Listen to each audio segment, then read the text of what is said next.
ये धूप में हम पैदल चलकर आए तो कुछ चंद लफ्जों में हमारा बात हम आपके सामने रखेंगे। पहले मैं गुजारिश करूंगा प्रोफेसर हरगोपाल साहब को मंच पर आके अपनी बात सुनाए। हरगोपाल गाరు మొట్టమొదటి మీరు వచ్చి అందరూ కూడా నేను చేసే విజ్ఞప్తి ఏంటంటే 2 నుంచి 5 నిమిషాలు మాట్లాడండి। 2 मिनट से लेकर के 5 मिनट, ज्यादा से ज्यादा सब लोग बैठिए अपनी जगह।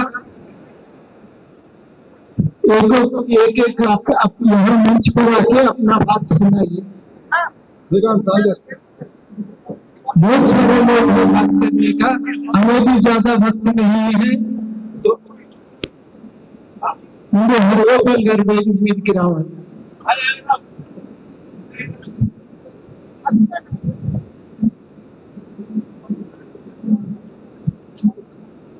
కొంచెం ఇంగ్లీష్ కొంచెం తెలుగు।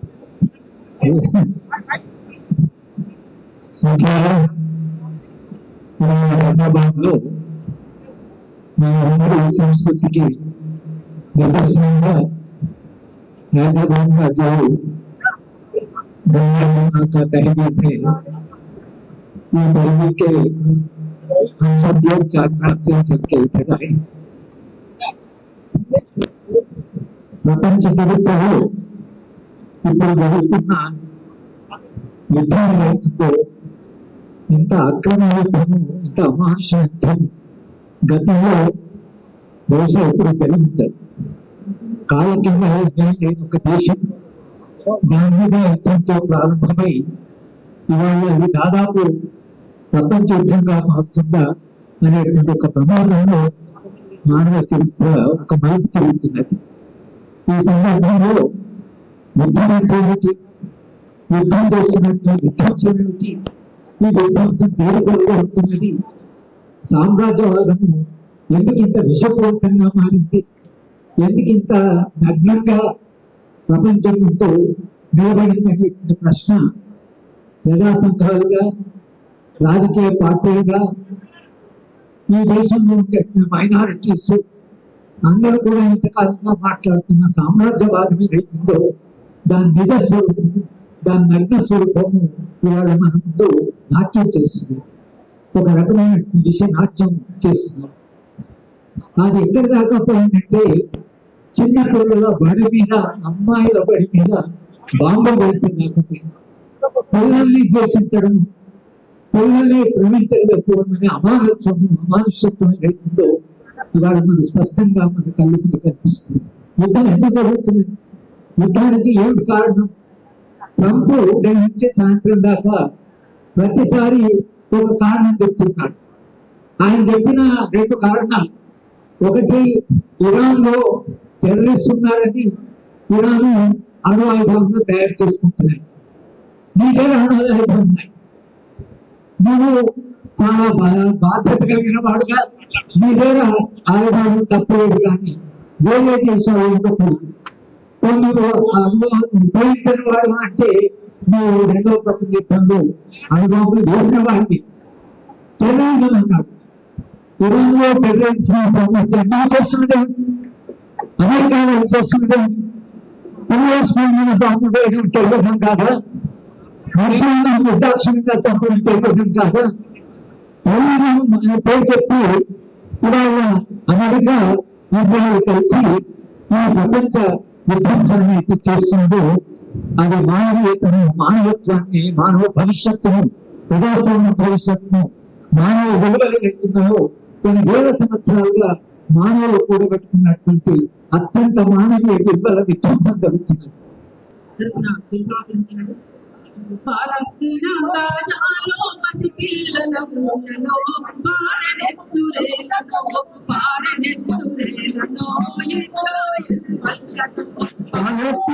గాజాలో పసిపిల్లల ఊయలో పారెనెత్తురేలను ఇజ్రాయెల్ వల్లను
ఆధిపత్య యుద్ధాలకు మతం రంగు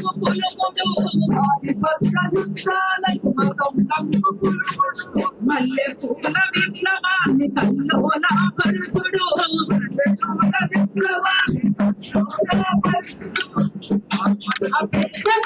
దేశాలను మంటలతో కాచుడు ఫలస్తీన గాజాలో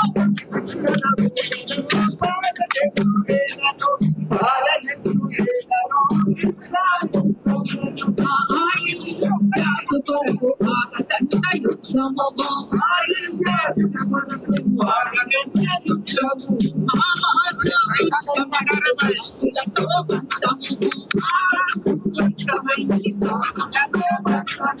అమెరికా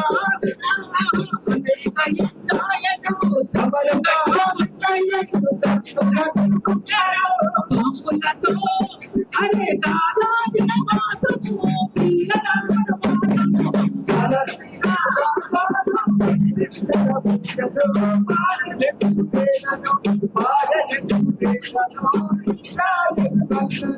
పాలస్తీనను పసివాళ్లను రక్షించు అండగా మనం ఉందము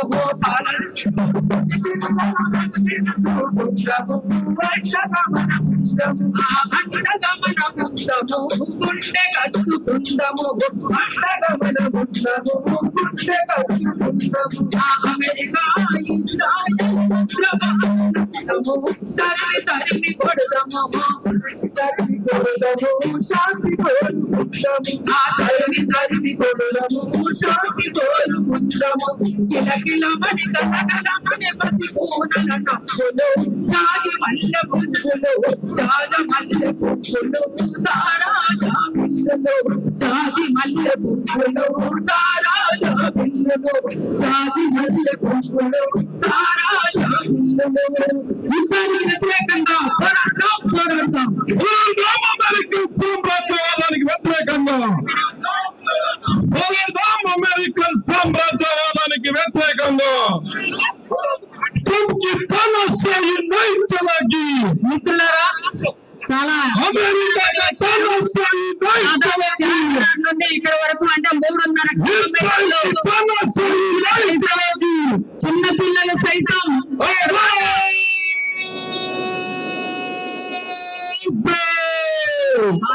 ఇవాళ ఈ సభ నుంచి ఒక తీర్మానం, యుద్ధం వద్దు, హింస వద్దు, ఈ విషయంపై అసెంబ్లీలో తీర్మానం చేయాలని సభ डिमांड చేస్తుంది. हमारा गुजारिश है कि असेंबली ये जंग रोकने के लिए यहाँ एक रेजोल्यूशन पास करना चाहिए. सहमत है तो सब लोग तालियां बजाएं. अभी मैं गुजारिश करता हूँ फखरुद्दीन अली अहमद साहब से, वो आके अपनी बात रखे. ప్రొఫెసర్ కోదండరామ్ గారు, ఈ సభలో పాల్గొంటున్న పెద్దలకి మిత్రులకి అందరికీ నమస్కారం.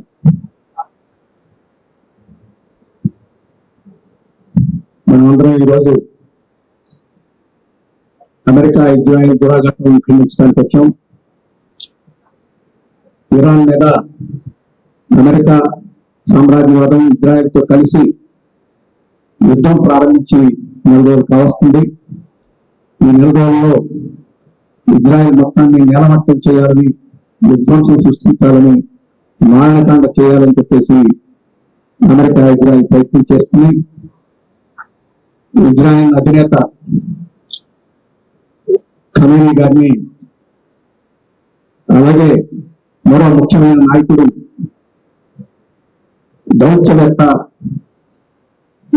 యుద్ధ నిపుణుడైన కమాండర్ అయిన వారిని చాలా మందిని చంపేశారు, పిల్లలను చంపారు. ఇప్పుడు మారణకాండ కొనసాగుతూ ఉంది. గతంలో పాలస్తీనా ప్రజల్ని గాజాలో ఏ రకంగా అయితే వేల మందిని ఓచకొత్త కోసి ఆ రకంగా లొంగ తీసుకోవాలని ప్రయత్నం చేశారు, ఈ రోజు ఇరాన్ ప్రజలను కూడా ఈ 9 కోట్ల మందిని ఆ రకంగానే చేయాలని ఈరోజు సామ్రాజ్యవాదం ప్రయత్నం చేస్తుంది. అయితే అమెరికా ఇజ్రాయెల్ యొక్క పన్నాగాలు చల్లవు. గాజాలో ఏ రకంగా అయితే ప్రజలు ఎదురు తిరిగి పోరాడారో, లొంగకుండా ఎదురు తిరిగారో, ఈ రోజు ఇరాన్ ప్రజలు కూడా ఆ రకంగా ఎదురు తిరుగుతారు, అమెరికాని ఇజ్రాయెల్ ఓడిస్తారని చెప్పేసి నమ్మకం కలుగుతుంది 30 రోజులు. సామ్రాజ్యవాద వ్యతిరేక చైతన్యంతో ఈరోజు ఇరాన్ లేదు. గత 30 సంవత్సరాల నుంచి ఎదిరించి పోరాడుతూనే ఉంది. సామ్రాజ్యవాద తత్వాన్ని అంగీకరించకుండా ఎదురు తిరుగుతూనే ఉంది. ఆకర్షపట్టే ఈ రోజు ఇరాన్ లేకుండా చేయాలని ప్రయత్నం చేస్తుంది. అయితే సాధ్యం కాదు. ఇరాన్ ప్రజలు ఆఖరి రక్తం బొట్టు వరకు ఎదురు తిరిగి పోరాడి అమెరికన్ సామ్రాజ్యవాదానికి వియత్నాంలో ఏ గతి పెట్టిందో, ఆఫ్ఘనిస్తాన్ లో ఏ గతి పెట్టిందో, ఇరాక్ లో ఏ గతి పెట్టిందో, అటువంటి గతి ఇరాన్ ప్రజలు అమెరికాకు పట్టిస్తారని చెప్పేసి నేను గట్టిగా నమ్ముతున్నాను. మనం అందరం నమ్మాలి. అందుకని ఈ సందర్భంలో మనం చేయాల్సిన పని ఇరాన్ ప్రజలకు మద్దతు ఇవ్వడం, సంఘీభావం తెలియజేయడం, వారికి ఆత్మవిశ్వాసం కలిగించడం, ఆ రకంగా ప్రజానీకాన్ని వారికి అండగా నిలబడేట్టు చేయడం అని చెప్పేసి మనం మన కర్తవ్యం. ఆ కర్తవ్యాన్ని మనం నిర్వహించాలి. ఈరోజు అమెరికా ఇజ్రాయెల్ చాలా సులభంగా చిటికలో ఇరాన్ ధ్వంసం చేసి లంక తీసుకోవచ్చు అనుకున్నారు. అది కుదరలేదు. అందుకని ఇప్పుడు ప్రపంచాన్ని అంతటినీ రంగంలో దించి ఇరాన్ని ఒంటరి చేసి దాన్ని దెబ్బతీయాలని ప్రయత్నం చేస్తుంది. అది కూడా కుదరకపోవచ్చు. అది కుదరకుండా చేయాలని చెప్పంటే ప్రపంచ ప్రజా అభిప్రాయాన్ని కూడగట్టాలి. మన దేశంలో 140 కోట్ల మంది ప్రజలు ఉన్నారు. ఈ 140 కోట్ల మంది తమ వాణిని వినిపించేట్టు చేయాలి. అప్పుడు అమెరికా ప్రపంచాన్నంతా కూడగట్టి ఇరాన్ ఓడించడం సాధ్యం కాదు. ఆ పని, ఆ కర్తవ్యం, ఆ కర్తవ్యాన్ని ఈ రోజు ఈ కమిటీ నిర్వహించిన ఈ సభే ఆ కర్తవ్యం జయప్రదం అవుతుందని కూడా నమ్మకం కలుగుతుంది. మోతే రోహిత్ గారు ఉన్నారు, సయ్యద్ నిజాముద్దీన్ గారు ఉన్నారు. రోహిత్ గారు మాట్లాడతారు పార్టీ తరఫు నుంచి. రోహిత్ గారు వచ్చి మాట్లాడవలసిందిగా కోరుతున్నారు. రియాజ్ గారు, లైబ్రరీ గ్రంథాలయ సంస్థ చైర్మన్ రియాజ్ గారు కాంగ్రెస్ పార్టీ ప్రతినిధిగా ఇక్కడ ఉపన్యసిస్తారు. సభకు నమస్కారం, సభకు సలాం, సభకు జై భీమ్. జిగి జిగితో బిగి బిగితో వగవగతో పగపగతో సెగసెగతో ప్రపంచ శాంతి వర్ధిల్లాలని గంగా జమున తహజీబ్ సాక్షిగా ఈ రోజు అఖిల భారత కాంగ్రెస్ పార్టీ, అట్లాగే కమ్యూనిస్ట్ పార్టీలు, సామాజిక న్యాయం కోరుకునే పార్టీలు, అట్లాగే హైదరాబాద్ శాంతి సందేశాన్ని ప్రపంచవ్యాప్తంగా గాంగ్ గల్లీ గల్లీ ప్రచారం చేసే క్రమంలో చార్మినార్ నుంచి ఎగ్జిబిషన్ గ్రౌండ్ వరకు వచ్చిన మీ అందరికీ మా పార్టీ నేతలు మోతే రోహిత్, అట్లాగే నిజాం, అలాగే ఖలీల్ సైద్ వైపు నుంచి మేము ధన్యవాదాలు వ్యక్తం చేస్తున్నాం. మిత్రులారా, భారత రాజ్యాంగం, భారత విలువలైన, భారత ప్రాచీన విలువలైన సింధువులకు సంబంధించి పోలుకుంటే ధర్మం శరణం గచ్చామి, శాంతి శరణం గచ్చామి అనే కోణంలో మనం బయలుదేరి వచ్చాం. ఒకప్పుడు ప్రాచీన సింధు నాగరికత భారతదేశంలో వర్ధిల్తే ప్రాచీన సింధు నాగరికతకి అట్లాగే పర్షియన్ నాగరికతకి మధ్య సంబంధం ఉంది. ఇరాన్లోని మధ్యప్రాచ్య దేశాలన్నిటితోటి భారతదేశానికి అలాయ్ బలాయ సంబంధం ఉంది. ఈ రోజు ప్రపంచ సామ్రాజ్యవాదులుగా మారిన అమెరికా, ప్రపంచ సామ్రాజ్యవాదులుగా మారిన ఇజ్రాయెల్ ఏదైతుందో ప్రపంచాన్ని మొత్తం కైవసం చేసుకునే ప్రయత్నం చేస్తూ ఉన్నది. ప్రతి సందర్భంలో కూడా భారతదేశం శాంతిని కోరుకుంటా ఉన్నది. అందుకోసం ఈ రోజు హైదరాబాద్ నగర ప్రజల నుంచి, తెలంగాణ సమాజం నుంచి, ప్రధానంగా కాంగ్రెస్ పార్టీ మేము ప్రపంచ శాంతిని కోరుకుంటున్నాం. మా నాయకుడు రాహుల్ గాంధీ గారు, మా నాయకుడు మల్లికార్జున ఖర్గే గారు, అలాగే మా నాయకురాలు సోనియా గాంధీ గారు ఏ ఇరాన్ మీద దాడి చేశారో దానికి నిరసనగా దాన్ని వ్యతిరేకిస్తూ ప్రపంచానికి శాంతి సందేశం పంపారు. మనం ఈ రోజు అమెరికా, అట్లాగే ఇజ్రాయెల్ ఈ రోజు ప్రపంచ నాగరికత సూత్రాల వ్యతిరేకంగా, అలాగే ప్రపంచ శాంతికి వ్యతిరేకంగా, ప్రపంచంలో ఉండే కలిమితో కూడిన జీవన విధానాలకు వ్యతిరేకంగా రాజ్యాలను దురాక్రమణ చేసే క్రమంలో చిన్న చిన్న పిల్లల స్కూళ్ళ మీద, హాస్పిటళ్ల మీద యుద్ధ వాతావరణానికి యుద్ధ నీతికి వ్యతిరేకంగా దాడులు చేస్తా ఉన్నాయి.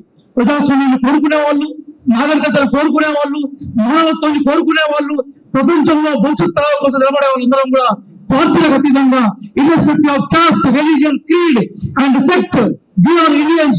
We have to commit our promise to keep peace and to keep united slogan of the long live peace, the long live civilization, the long live the world solidarity అనే నినాదంతో కాంగ్రెస్ పార్టీ వైపున భవిష్యత్తులో వార్ అగేన్స్ట్ కమిటీ వాళ్ళు ఏ నిర్ణయం తీసుకున్నా కూడా మేము మీతో కథం ప్రయాణం చేస్తామని చెప్తూ जो लोग इसमें शिरकत लिए, जो लोग इसमें हिस्सा लिए, सबको कांग्रेस पार्टी की तरफ से हम धन्यवाद पेश कर रहे हैं. जय भारत, जय वर्ल्ड पीस, प्रपंच शांति వర్ధిల్లాలి. ఈ ర్యాలీ నిర్వహణకు కాంగ్రెస్ పార్టీ అందించిన సహకారానికి గాను వారికి ప్రత్యేకంగా కృతజ్ఞతలు కమిటీ అగేన్స్ట్ వార్ తరఫు నుంచి తెలియజేస్తున్నా. అన్ని విధాలుగా కూడా వారు అందించిన సహకారం భవిష్యత్తులో కూడా కొనసాగాలని కోరుతూ ఇప్పుడు సిపిఐ పార్టీ నుంచి నారాయణ గారు మాట్లాడతారు.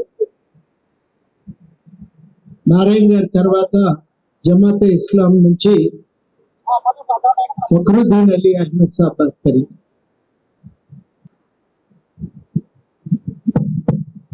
సభకు నమస్కారం. ఏదైతే ఎండల్లో అందరూ కలిసి ఇక్కడ ప్రదర్శన చేశామంటే బీజేపీ వాళ్ళు చెప్తుంటారు, ఎక్కడ రష్యాలో వర్షం పడతామంటే కమ్యూనిస్టులు గొడుగు పడుతుంటారని చెప్పారు. మరి యుద్ధం అనేది జరగలే. ఎందుకు 1 కోటి మంది ప్రజలు, భారతీయులు ప్రపంచంలో అనేక చోట్ల ఇరుక్కుపోయినారు, ఇబ్బంది పడుతున్నారు. అదే ప్రపంచం మొత్తం మీదగా ధరలు, గ్యాస్ మొత్తం ప్రైస్ వస్తూ ఉంది. మానవాళి మీద హత్యలు జరుగుతూ ఉన్నాయి. ఇవి చేసినప్పుడు అర్థమవుతుంది ఇంపీరియలిజం యొక్క రాక్షసత్వం ఎట్లా అవుతుంది. ఇప్పుడు ట్రంప్ యుద్ధం స్టార్ట్ చేశాడు. ఎవరి కోసం స్టార్ట్ చేశాడు? అమెరికా ప్రజల కోసమా, ఇరాక్ కోసమా, లేకపోతే మిగతా దేశాల కోసమా? ఒకటే. ఈరోజు ట్రంప్ యుద్ధం అంటే అమెరికా ప్రజానీకం కోసం కాదు, అమెరికాలో ఉండేటువంటి కార్పొరేట్ కంపెనీస్ లాభం కోసం తప్ప ఇంకోటి కాదే కాదు. యుద్ధం ప్రారంభమైంది. ఆయుధాలు తయారు చేసే వాళ్ళందరూ కూడా ఇప్పటికే $70 బిలియన్ల ఆదాయం పొందేశారు. డబ్బు ఆయుధాలు అమ్ముతున్నారు, ఆయుధాలు అమ్ముతా ఉన్నారు. దీన్ని బట్టి ఎక్కడ ఆయుధం ఉందో, ఎక్కడ సంపద ఉందో, ఏ దేశానికి వ్యతిరేకంగా ఉన్నాయో ఆ దేశం మీద దాడి చేస్తా ఉన్నారు. వెనుజులా పైన దాడి చేశారు, అది అమెరికాకి వ్యతిరేకం కాబట్టి ఆయుధ స్వాధీనం చేసుకున్నారు. ఇరాక్ మీద దాడి చేశారు, అక్కడ సంపదని దోచుకున్నారు. ఇప్పుడు ఇరాన్ మీద దాడి చేస్తున్నారు, అక్కడ సంపదని దోచుకోవాలని. ఎవరి కోసం ఇవన్నీ? ప్రపంచ ప్రజల కోసమా? కాదు. అమెరికన్ కార్పొరేట్ కంపెనీస్ ముడిగించేసే పద్ధతి జరిగేటువంటి వ్యక్తులు ఈ యుద్ధాన్ని ఆపాల్సిన అవసరం ఉంది. ఇది మన దేశంలో కాదు, ప్రపంచం జరుగుతూ ఉంది. దీన్ని మనం చూడాల్సింది ఒకటే, మానవత్వం లేదు. హాస్పిటల్స్ పిల్లలు అటువంటి సంబంధం లేదు, బంధువులు చంపేస్తా ఉన్నారు. ఇది ప్రపంచంలో జరుగుతున్న యుద్ధం అయితే ప్రపంచం పెద్ద దేశం మంది భారతదేశం. ఎంత పెద్ద భారతదేశం మోడీ ప్రధానమంత్రి ఉన్నాడు.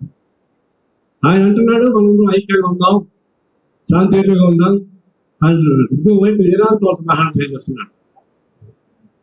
ఈ యుద్ధం స్టార్ట్ చేసిందే ట్రంప్ అయితే, ట్రంప్ వ్యతిరేకంగా ఒక్క మాట అంటే ఒక మాట మహాత్ముడా మన ప్రధాని మోడీ. బానిసలేకైనా మనం బానిసగా ఉన్నాడు తప్ప ఒకటి కాదు. నిజాం నవాబ్ పరిపాలన కూడా బానిసలు చూసాం, మన బానిసత్వాన్ని, నేను బానిసంతారని. అంతకన్నా ఘోరంగా ఉన్నటువంటి బానిస ఉన్నట్టే ప్రధాని మోడీ మనం సిగ్గుపడాలి. ఇప్పుడు దాన్ని చెప్పలేకపోతున్నాడు. మన రైతులు పండించిన పంటలు మొత్తం ఆగిపోయాయి, సముద్రాలు ఆగిపోయినాయి. అరటి పండ్లు, పళ్ళు, బియ్యం అన్నీ ఆగిపోయినాయి. గ్రామీణ ప్రాంతం దెబ్బతిన్నది, పట్టణ ప్రాంతం దెబ్బతిన్నది, పారిశ్రామికలు దెబ్బతింటా ఉన్నాయి, సామాన్య ప్రజలు దెబ్బతింటా ఉన్నారు. ఎక్కడ హోటల్ పోయి ఫోన్ చేస్తే గ్యాస్ ధర ఇంత నిరసన కాస్తా ఉన్నారు. ఇంత జరుగుతూ ఉంటే ఒక్క మాట అయితే ఒక మాట కూడా ప్రధానమంత్రి మోడీ ట్రంప్ ఈ యుద్ధం ఆపండి అని ఒక మాట చెప్పలేకపోతే అంటే ఎంతకాలం మంచి జరుగుతుంది. మన దేశం అదే తెలుసు. ఇందిరాగాంధీ చెప్పింది, మా మృతుల కోసం కూడా ప్రభుత్వం కోసం పనిచేయాలని చెప్పింది. ధైర్యంగా చెప్తుంది అంటే ఇందిరాగాంధీ ఆనాడు అమెరికా సవాలు చదువుతాడు.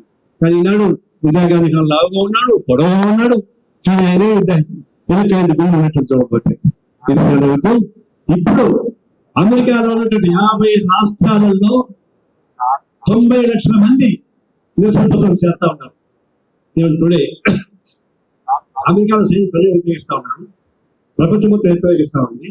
అలాగే కూడా మోడీ కూడా పిలిపివ్వాల్సిన అవసరం ఉంది, దీనికి ఒత్తిడి చేయాల్సి ఉంది. అందుకని ఈరోజు శాతం ధర్నా ఇది ప్రదర్శన వ్యక్తిత్వ కాదు, దేశం మొత్తం మీద కూడా పెద్ద ఎత్తున ప్రజా ఉద్యమంగా రావాలని, ప్రజా ఉద్యోగాలు మోడీని తలవంచేయాలని, మోడీ చివరికి ట్రంప్ కూడా ఖండించి ఏర్పాటు చేయాల్సి అలాంటి ఉద్యోగ సాగిన వార్త చోటు తీసుకుంటా ఉన్నాను. फखरुद्दीन अली अहमद साहब को बुलाए, लेकिन उससे पहले सीपीएम से राघवलू साहब बात करें.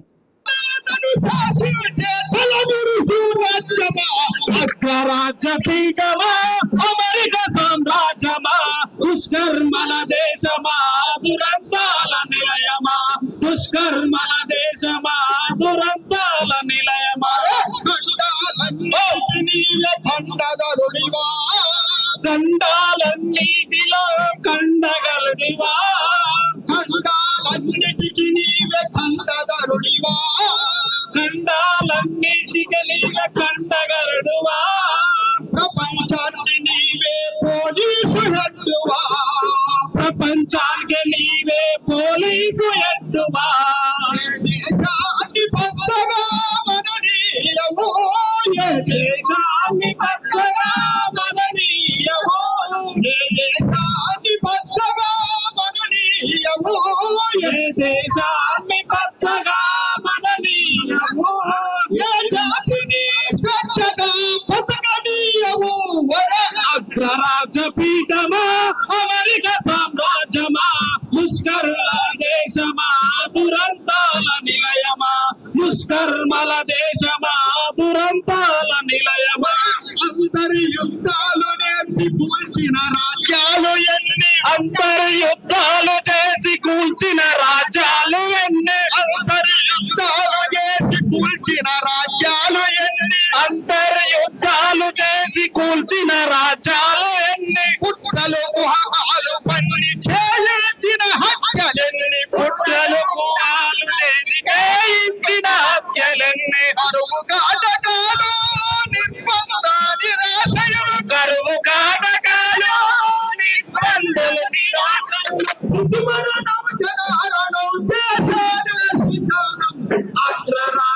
बहुत मुख्तसर में मैं ये बताना चाह रही हूँ कि हमको दुनिया की जो पूरी पिक्चर है उस पिक्चर को एकदम बराबर नजर में देखना चाहिए. तो ये जो पूरी दुनिया की जो सीनरियो ये है कि अमेरिका पूरी वेनेजुएला, ग्रीनलैंड, आइसलैंड सबको कब्जा करना चाह रहा है. यहाँ पर इजराइल जो है पूरी गल्फ कंट्रीज को कब्जा करना चाह रहा है, और हमारा जो मुल्क का दरिंद्री है बीजेपी आरएसएस, वो पूरी अखंड भारत बोल के सबको लपेट लेना चाह रहा है। ये तीनों की दरिंदगी है आज के दिन दुनिया में, और ये तीनों ही मिल के जो है एप्स्टीन फाइल्स में फंसे हुए हैं, और एप्स्टीन फाइल्स के लिए सब कोई हर चीज को मान रहे हैं। एप्स्टीन फाइल्स के वजह से ये ईरान का वॉर भी जो शुरू हुआ है। तो ऐसे में जो हमारे पूरी दुनिया की हर गली में, हर घर में जो पहुंच चुकी है पेट्रोल की वजह से, जो भी हुआ है अभी, ये सब चीज इस वजह से हुआ कि जो तीन में भी ग्रेटर इजराइल, ग्रेटर अमेरिका और अखंड भारत की जो ईविल है, उसके वजह से ये सब कुछ जो हो रहा, और अदानी के ऊपर जो क्रिमिनल और सिविल केसेस जो अमेरिका में है, तो ये सब सीनरियो को हटाने के लिए अपने को आगे क्या करना पड़ता है, एक ही हाफ मिनट में बता देती मैं। देखिए, यूनाइटेड नेशंस में जो है उसमें डेमोक्रेसी बिल्कुल नहीं है। 185 कंट्रीज की जो बात है, उसके ऊपर 5 कंट्रीज बैठे हुए हैं, और 5 कंट्रीज की देर दिमाग अगर नहीं बोली तो पूरे 185 कंट्रीज को सफा हो जाता। तो ये यूनाइटेड नेशंस की ये जो 5 कंट्रीज की जो चल रही हुकूमत, उनको बर्खास्त करना चाहिए, यूनाइटेड नेशंस को ओवरऑल करना चाहिए। सेकंड पॉइंट क्या है, नेशनल अलायंस मूवमेंट्स इसीलिए बनी, ऐसे वक्तों के लिए जो बनी, उसको मोदी ने आने के बाद पूरा खत्म कर दिया। अभी युगांडा की चेयरमैनशिप चल रही है, युगांडा को हम खत लिखने वाले हैं। युगांडा अभी तक एक स्टेटमेंट भी कंडम नहीं किया। तो इतनी डीप कॉन्स्पिरेसी चल रही है पूरी दुनिया में, इसके खिलाफ हमको आवाज उठाना ही पड़ेगा। ये बहुत छोटी आवाज है, ये काफी नहीं है, और बहुत बड़ा ऊंचा आवाज करना पड़ेगा। अवाम के हाथ में ये दुनिया है, और हम लोग इसके जिम्मेदार होंगे अगर हम आवाज नहीं उठाए तो। बहुत शुक्रिया।